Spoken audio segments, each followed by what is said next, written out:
Hey guys, welcome back to 100. So ఈరోజు మన వీడియోలో ఈటీఎఫ్లో ఐటీబీస్ గురించి మనం మాట్లాడుకుందాం. బేసికల్గా ఇన్ని డేస్ నేను ఐటీబీస్ గురించి ఎందుకు చెప్పలేదు, ఎందుకు ఎంట్రీ తీసుకోలేదు అంటే ఎందుకే చూడండి. ఆల్మోస్ట్ ఇక్కడ 35 నుంచి ఇక్కడ నుంచి స్టాక్ 50 వరకు వెళ్ళింది.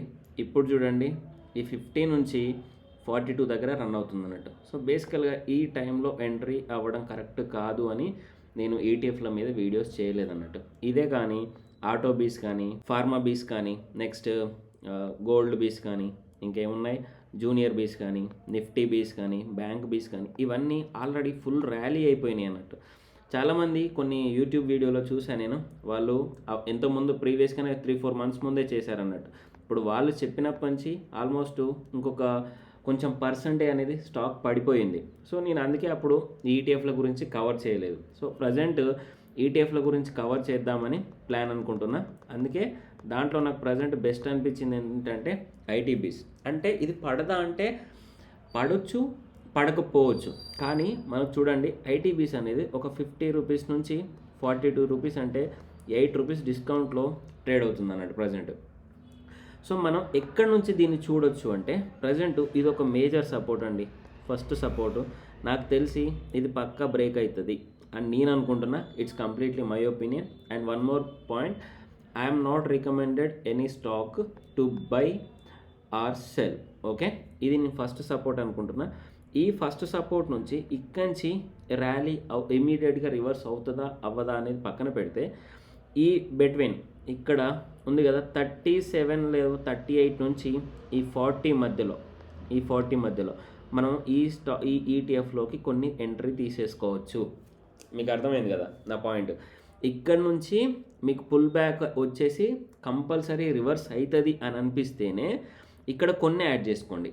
లేదు నేను కొంచెం వెయిట్ చేస్తాను అనుకుంటే ఈ 38 నుంచి, ఎందుకంటే బయట కొన్ని ఇష్యూస్ కూడా ప్రజెంట్ జరుగుతున్నాయి కదా. సో ఈ 38 నుంచి ఈ 40 మధ్యలో, 38 నుండి 40 మధ్యలో కనుక మీకు ఇది వస్తే ఇక్కడ కొన్ని ఫ్యూ స్టాక్స్ మనం యాడ్ చేసుకోవడానికి రెడీగా ఉండాలి. సో ఇదొకటి. నేను కూడా ప్రీవియస్గా ఐటీబీస్ ఈ ఏరియాలో అమ్మేసా.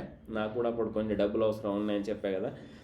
ఇప్పుడు నేను మళ్ళీ కొత్తగా ఫ్రెష్గా ఇప్పుడు తీసుకునేవి ఏంటంటే ఆల్మోస్ట్ లాంగ్ టర్మ్ కోసం ప్లాన్ చేస్తున్నా. ఇప్పుడు తీసుకునే ఈటీఎఫ్లు కానీ స్టాక్స్ మీన్స్ లాంగ్ టర్మ్ అంటే నేను అంతగా నమ్మను, కానీ ఈటీఎఫ్ని లాంగ్ టర్మ్కి నమ్ముతా. స్టాక్స్ ఏంటంటే మధ్యలో కాంపిటీషన్ రాగానే కొంచెం మార్జిన్ బాగాలేకపోవడం వల్ల స్టాక్స్ పడిపోయే ఛాన్సెస్ ఉంటాయి. కాబట్టి నేను స్టాక్స్ నాకు కావాల్సిన పర్సెంటేజ్ వచ్చిన తర్వాత అమ్మేసుకుంటాను. కానీ ఇప్పుడు తీసుకునే నేను ఈటీఎఫ్స్ మాత్రం లాంగ్ టర్మ్లో హోల్డ్ చేద్దామనే ప్లాన్ చేస్తున్నా. అందుకే ఇంత పర్ఫెక్ట్గా ఇంత నీట్గా చెప్తున్నా. సో ఇక్కడ ఈ మధ్యలో లేదు, ఇంక కొంచెం వరెస్ట్ కేసు ఉంది. ఇక్కడైతే పక్కా ఒక 25% మనం యాడ్ చేస్తాం, 25 to 50% మీ కెపాసిటీ. ఇక్కడ లేదు, ఇంక కొంచెం వరెస్ట్ కేసు వచ్చింది అనుకోండి, అప్పుడు ఈ 33 లేకపోతే 34 నుంచి ఈ 38 ఈ మధ్యలో ఇంకో కొన్ని స్టాక్స్ మనం యాడ్ చేసుకోవడానికి రెడీగా ఉండాలి. సో అక్కడ ఫ్యూ స్టాక్స్, ఇక్కడ ఫ్యూ స్టాక్స్. మీకు అర్థమైంది కదా. ఒకవేళ ఇక్కడ ఒక 25, ఇక్కడ ఒక 25, ఇక్కడ 25 ఫస్ట్ యాడ్ చేసినప్పుడు ఈ రెసిస్టెన్స్ బ్రేక్ చేసి మళ్ళీ ఇక్కడ పైకి రివర్స్ అవుతుంటే ఇంకొక 25 యాడ్ చేసుకోవాలి మనం. ఇక్కడికి వచ్చింది అనుకోండి, ఇక్కడ ఫస్ట్ ఒక 25 యాడ్ చేసుకుంటాం, ఇక్కడ 25 50 అయింది కదా. ఇక్కడి నుంచి రివర్స్ అయిపోయి ఇక్కడి నుంచి రివర్స్ అవుతుంది, ఈ బ్రేక్ రెసిస్టెన్స్ కూడా బ్రేక్ అయింది అన్నప్పుడు ఇంకొక 25. ఇలా ఒక 100 రూపీస్ ఉంటే దాన్ని 25గా డివైడ్ చేసేసుకొని 425 చేసుకొని ఇక్కడ మీకు ఈ ఇన్ బిట్వీన్లో మీకు ఛాన్సెస్ దొరుకుతున్న ప్రతిసారి కొన్ని యాడ్ చేసుకోండి అని నేను చెప్తాను అన్నట్టు. మీకు క్లారిటీ వచ్చింది కదా. ఇంతకంటే వరెస్ట్గా వస్తుంది అని నేనైతే ఎక్స్పెక్ట్ చేయలేను. ఒకవేళ ఇంతకంటే వరెస్ట్గా వచ్చేసి ఈ లెవెల్కి వచ్చిందా అంటే మనం కళ్ళు మూసుకొని మనం ఈ ఈటీఎఫ్లో ఇన్వెస్ట్మెంట్ చేసేసుకోవచ్చు అని నేను చెప్తున్నా. ఎందుకంటే ఒక ఈటీఎఫ్ అంటే ఏంటంటే మనం ఆల్రెడీ ఒక సిరీస్ మొత్తం చెప్పేసా. ఈటీఎఫ్ అంటే ఎంటైర్, ఇప్పుడు ఐటీ బీస్ అనుకోండి, ఐటీలో ఉండే స్టాక్స్ అన్నీ దీనిపైన ఉంటాయి. ఈ ఐటీ స్టాక్స్ అన్ని కుప్ప కూలిపోతేనే ఈ ఈటీఎఫ్ పోతుంది. ఐటీలో కొన్ని ఏమవుతుంది, కొన్ని పాజిటివ్ ఉంటాయి, కొన్ని నెగిటివ్ ఉంటున్నాయి. మహా అంటే సగం పడిపోయింది అనుకోండి, ఇక్కడి వరకు వస్తుంది, 35 వరకు. అంతకు మించి వస్తే ఇంక కొంచెం వస్తుంది. అంతేగాని ఈ కంపెనీలు ఈ ఐటీ మొత్తం కుప్పకూలిపోయే ఛాన్స్ ఉంటుందా ఇండియాలో, లేకపోతే వరల్డ్ వైడ్ కుప్పకూలే ఛాన్స్ ఉంటుందా? ఉండదు. అందుకే ఈటీఎఫ్లను లాంగ్ టర్మ్ హోల్డ్ చేయండి, లాంగ్ టర్మ్లో హోల్డ్ చేసి పెట్టుకోండి. మీకు ఎప్పుడు వీలైతే అప్పుడు ఈటీఎఫ్లో ఇన్వెస్ట్మెంట్ స్టార్ట్ చేసేసుకోండి. ఇది లేదు ఇది ఇక్కడి నుంచి ఇంకా పడిపోతే ఇవ్వండి.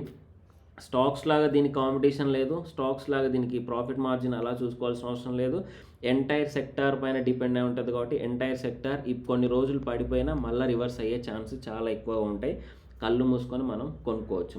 ఓకే, పడిపోయిన తర్వాత మళ్ళీ కొన్ని యాడ్ చేసుకోవాలి, మళ్ళీ కొన్ని. ఇది లాంగ్ టర్మ్ కోసం హోల్డ్ చేసేసుకుంటాం, మాకు రిస్క్ వద్దు అన్నప్పుడు మాత్రం దీంట్లో కళ్ళు మూసుకొని హోల్డ్ చేసేసుకొని పెట్టేసుకోండి. ఓకే, వన్ మోర్ టైం ఎందుకు చెప్పాలి అంటే డిస్క్లైమర్ చెప్పాలి. I'm not recommended any stock to buy or sell. ఇది మాత్రం పక్కా గుర్తుపెట్టుకోండి. Thank you. జై హింద్.